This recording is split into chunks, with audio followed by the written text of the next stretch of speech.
So as we get through and we start to build up density in the atmosphere, this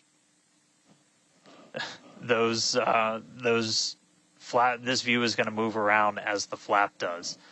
And then the other one we had a little bit earlier is looking at one of the other forward flaps on the other side. Eventually, we're going to keep adding more cameras to Starship, get a couple of different views from the outside of all the different areas, and then also eventually to be able to see payloads once they're deployed. So a lot more exciting stuff coming up in the future. But right now, we're getting closer to reentry. Again, we're going to be moving at hypersonic speeds at more than 5 times the speed of sound. We're going to see that plasma start to build. So, Kate, Jesse, excitement coming up. Yeah, as you can see with that view on your screen, again, high def brought to us by Starlink. We can see the plasma beginning to build as the ship is getting closer to the Earth's atmosphere. Now, let's talk a little bit about how Starship will survive reentry, hopefully, and control itself. Exactly. We've been talking about this entire flight test. There's 18,000 hexagonal ceramic tiles surrounding the bottom portion or the Earth-facing side of the ship. Through 100 kilometers altitude, good altitude for entry. Great call-outs there. Now, during atmospheric reentry, the vehicle is going to see temperatures as high as 2,600 degrees Fahrenheit or over 1,400 degrees Celsius. So those tiles are there to help protect the vehicle from this extreme heat. Yeah, and the flaps will help control it. Now, one noticeable difference I see immediately, those flaps are not moving as much as they were on Flight 3. So that is a great sign, right? We had unplanned loss of roll control on Flight 3, so we added some additional thrusters, and we can see that they're working well, and we have a much more stable view. So those flaps, there's 4 of them, 2 at the top and 2 at the bottom. They're made out of stainless steel. And yeah, they help steer the ship, which, as we can see, the plasma continuing to build. Now, if the ship survives reentry, it will have to perform a flip maneuver as well as a landing burn. We saw this demonstrated in a couple of high-altitude flight tests back in like 2020, 2021. Similarly, temperatures increasing on the nose within expected ranges. Great news there. It sounds like the temperatures that we are getting during this point, which again, we usually don't get during spaceflight because of this plasma. We're getting this live. This is great news. So similarly to, for example, the serial number 10 test that we saw a couple years ago, we're hoping to duplicate that again today. Hopefully we will see it live. And basically the 3 center engines of the ship will reignite and gimbal or point to help flip the ship until those engines are pointing down so that it can land vertically using Raptor's thrust. And as you can see, even from the beginning of the program, we've designed Starship to land on Mars where there are no runways or other humans to help out. We also want rapid reusability, so we're doing... The vehicle is passing through 85 kilometers altitude. The flaps have control of the vehicle. Great news. Flaps have control of the vehicle. That's exactly what we want to hear for this flight test. Yeah. Again, we are going to be doing a propulsive landing instead of a more traditional means like parachutes. And we are expecting re-entry to begin here in just about a minute. Re-entry, an awesome view that we have here. Starship remains on a good entry trajectory. This is the same view that we had when we first returned from the coast phase. Again, this is looking at the side of one of the flaps. It's incredible that literally at the bottom of this picture, we're basically looking through plasma, which is just absolutely mind-blowing. Wild, very wild.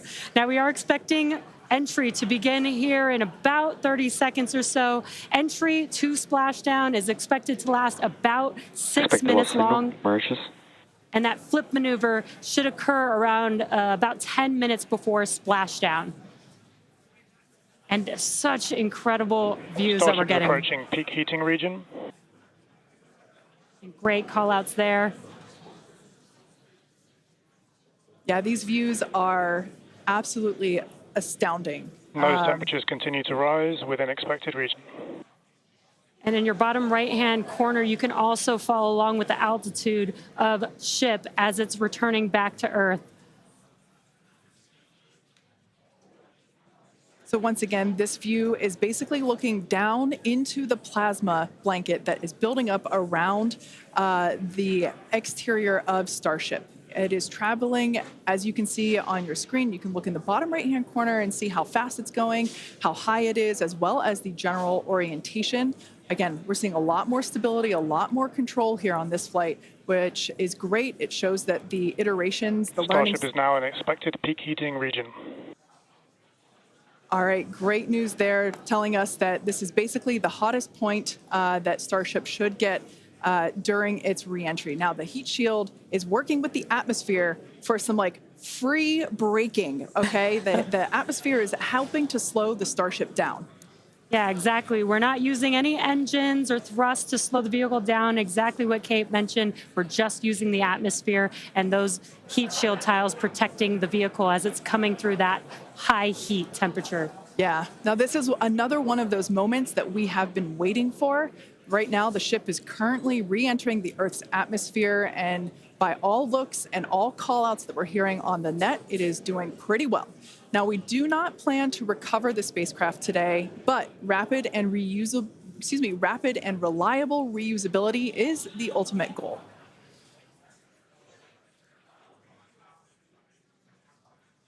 And just pausing to just take in this incredible new and different view that we're seeing. We did get a similar view in Flight 3, but again, the vehicle did lose a little bit of its control, attitude control, and this is a very stable view. This is great. This is exactly what we want, and we are hearing that we're getting expected call-outs. Mm-hmm. Absolutely. Starship is seeing half a G of acceleration, remains on a good entry trajectory. You know, it's incredible to look at this photo and wonder, wait, is it real? Is it frozen? You know, we can see so I was just going to say Those temperatures have stopped increasing. Oh, that is great news. The temperature is no longer building. But I was saying, we have a little bit of indication there. We can see that streaking that occurs and tells us that this is indeed a true view. So once again, we are looking basically through the plasma that is building up around the exterior of the ship. And I still cannot get over that we are getting a live view of re-entry right now, live on your screen. Again, we've said this over and over, but all thanks to Starlink. We are able to use Starlink in space, which we're getting this incredible data. And not only just the data from the sensors, but getting live imagery of what is actually happening, which is great, which we've never been able to do live before. Right. Now, just a quick future outlook here. So in about, let's see, at T plus about 1 hour and 2 minutes, we should hear a call out for entry transonic. That means that the ship is going near the speed of sound. And then about a minute after that, we'll hear another call out saying entry subsonic, meaning that the ship is going below the speed of sound. So these are all continued indications that the atmosphere, right, as the ship comes back down, it is getting through the more dense part of the atmosphere, and that atmosphere is helping to push against the vehicle, and those heat shields are protecting the vehicle during this high heat period.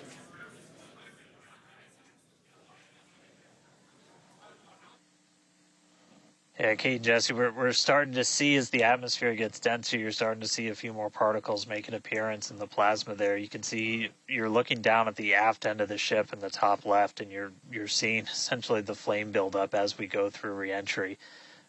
You've been hearing the call-outs. They're tracking things like temperatures in the nose cone, and those were right where we modeled them to be, which is really cool to see and to see in real time. But we're coming up, we're at about 67 kilometers in altitude. Our last signal with the ship on Flight 3 was at 65, so we should be making it past that point shortly. Obviously, as you guys pointed out, we're in a much better control this time as we re-entered in the right attitude, and our flaps have been steering the way so far. Once we get through transonic, that's when you've got essentially Raptor landing bird. Different areas around the vehicle where the air is either moving faster or slower than the speed of sound. We'll eventually get to subsonic, which we have some experience with. We did in our suborbital campaign. Start of rapid and then chill. Starship will landing burn. eventually get down to its terminal velocity as it's floating down to the water. That's just about 200 miles an hour or so. We are hearing that we're starting to chill some of the engines as we are, if we make it all the way down to the water, still going to attempt a landing burn, but still a ways to go. We're at about 64 kilometers in altitude right now. We made it through what's expected to be the peak heating, but now we're going to start encountering increased pressures as the atmosphere gets thicker and thicker. So we're at 63 kilometers, so we've already made it farther than we did on our last flight when that last signal was coming at 65 kilometers. So again, what we're really looking at here is the performance of the heat shield, of the flaps, of the seals in the flaps. There's just a whole bunch of different areas that we're keeping a really close eye on as we re-enter.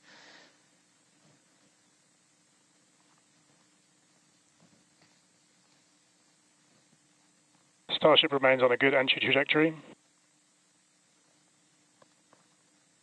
And looking like we're still on a good trajectory. If you're seeing little camera moves, that's the flap moving as it continues to maintain the attitude of the vehicle as it re-enters. And I mean, not just camera views, but we've got sensors inside the ship. We've got those sensors down at the very aft end of the vehicle where we pointed out we had some intentionally missing tiles, where we've got some sensors looking at just how hot it's getting around there. We intentionally put those in essentially the least critical part of the heat shield, where if you had any kind of a breach, it wouldn't be great for reusability, but wouldn't be critical for actual making it through the re-entry into the landing.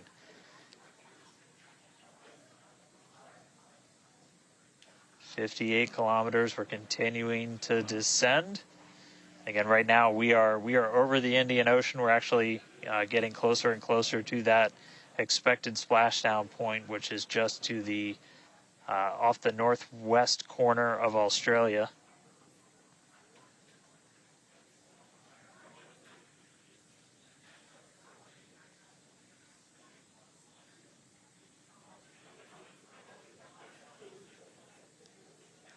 And if you keep an eye on our speed, the speed is dropping. We're hitting the thicker part of the atmosphere now. The speed's going to start dropping precipitously.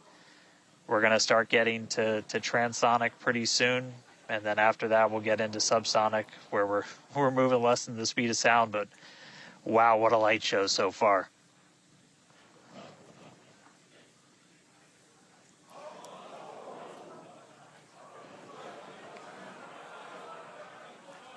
External temperatures are starting to come down. Again,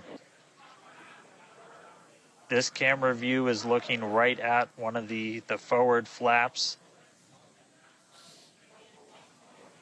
And we're strategically putting some cameras around the vehicle to just look at the different areas that looks like we got the flap starting to come apart a little. Yeah, it does appear that we have a little bit of burn through there. We can see pieces of the vehicle flying off. What a show it has been. It's been like watching Interstellar or something. This is wild to see this, but the ship is still coming down, which is incredible to see. How far can it go? That is the question. Keep your eye on the altitude in the bottom right-hand corner. We're at 54 kilometers right now. Now, ultimately, the data is the payload today. We've been saying it multiple times. Our teams are sitting, reviewing this data live, learning where the hot spots are. As you can see, there's an obvious hot spot there with the flap, and learning how we can improve this design. The goal was to get as far through this high heat re-entry as possible. Ideally, we'd love to make it all the way down and perform that landing burn and flip maneuver, but we may not get that far today. We will see. Again, this is a test, and we are gathering as much data as possible, visual data. as well, which we can see here. We are getting a lot of debris covering the camera on your screen, but we can still see some of those sparks and flames from that high heat as ship is making its way back down to Earth. Ship now at 50 kilometers and closing. The good news is we still got, looks like that camera lens just cracked. It's safe to say ship's getting a little beat up, but that's to be expected on a test flight. We are still learning how to improve the ship for total survival and recovery of the high heat reentry. I'm honestly impressed that we're still getting this live view despite how much debris is coming off of this flap right now. The fact that we've got it is good news. And I may have jinxed it. I apologize. Look at that, it's back. We are still going. And the teams here at SpaceX are excited, as you can tell by the cheering behind us. There's still a sizable crowd here at Mission Control Center Hawthorne. A splashdown is expected in just about 4 minutes from now. And we're still moving. We still have live views. Starlink is doing an incredible job. Maximum entry dynamic pressure. External temperatures are dropping.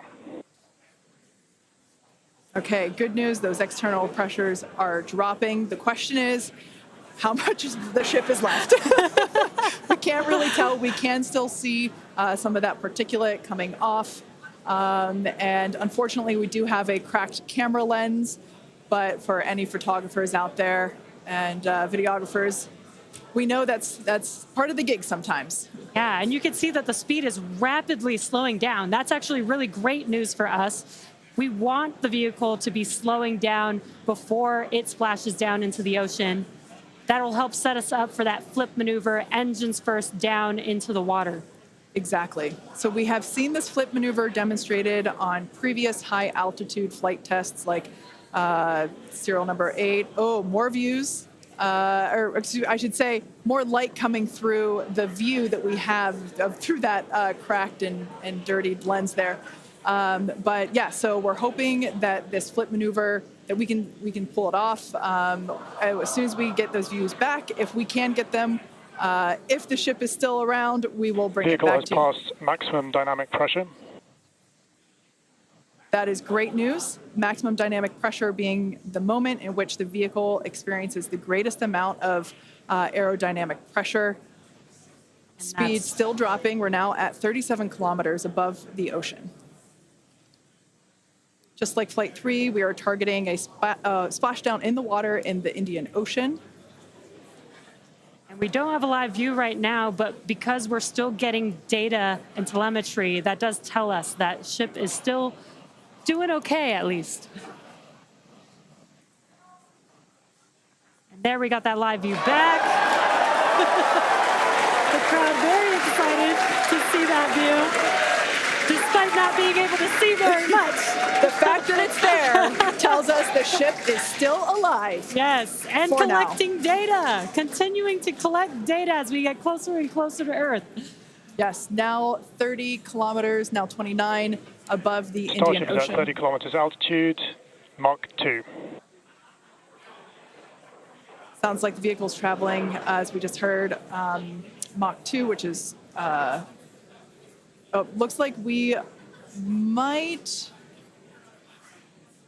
I thought maybe it might clear up. It is a little bit, now at T+1 hour, 3 minutes and 13 seconds into Starship Flight 4, hoping that the ship can hang on. It's probably potentially hanging on by a couple of bolts and threads, but it's still going, and that is excellent news.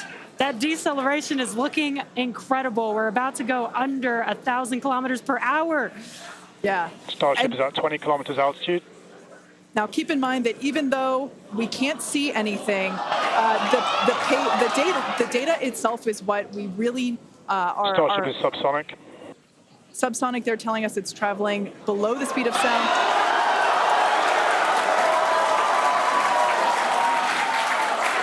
That movement means the flaps are actuating. I think we can see something. This This is a nail biter. But we are, unfortunately, we can't see through the lens, but we're still getting the feed.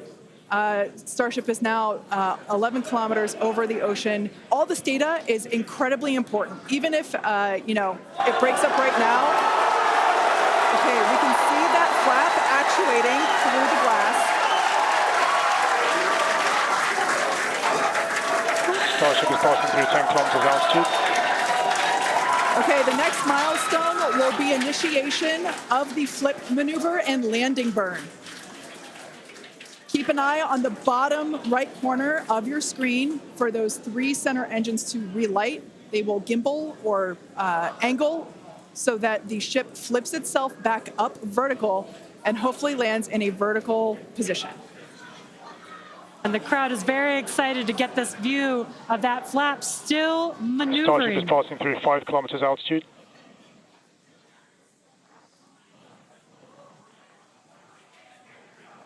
This is incredible.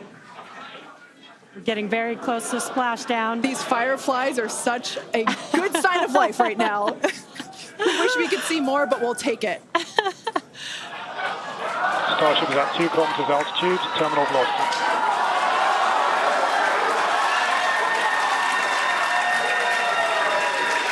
Landing burn startup for Starship.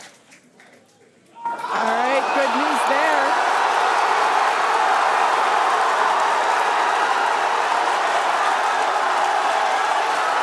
Nominal chamber pressure. Landing burn startup.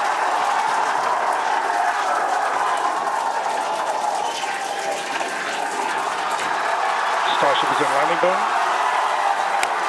Landing burn shutdown. The landing burn shutdown was commanded.